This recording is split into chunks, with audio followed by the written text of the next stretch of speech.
Dans cette salle de Schweyen sont réunis l'équivalent de 4 mois de recherche et de réflexion.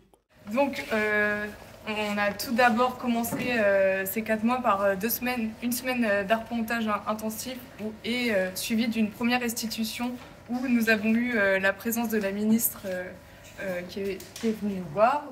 Les architectes, paysagistes et designers de l'École nationale supérieure des arts décoratifs, participant au projet de design des mondes forestiers, ont dressé un bilan intermédiaire de leur réflexion.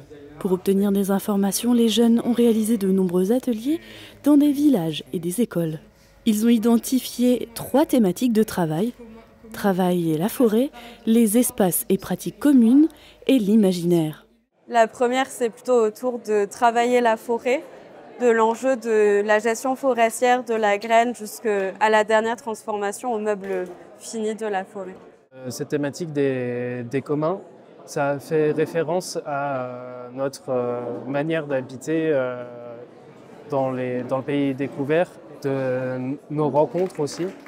Un constat qui est qu'il y a beaucoup de pratiques communes et de choses qui se font entre les habitants et dans le foyer familial. De par les ateliers que l'on a réalisés, on a rapidement constaté que les imaginaires sont vite construits par des archétypes ou par des choses du quotidien que l'on ne voit plus ou qu'on ne prête plus attention. Donc on souhaite mettre un accent tout particulier sur les imaginaires pour en éveiller d'autres, déporter le regard sur des choses plus discrètes que l'on ne voit plus.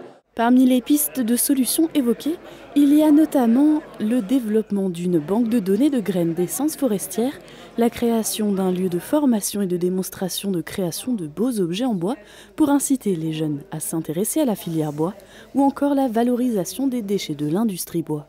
L'après-midi s'est achevé avec une petite conférence sur un autre projet forestier porté par des designers.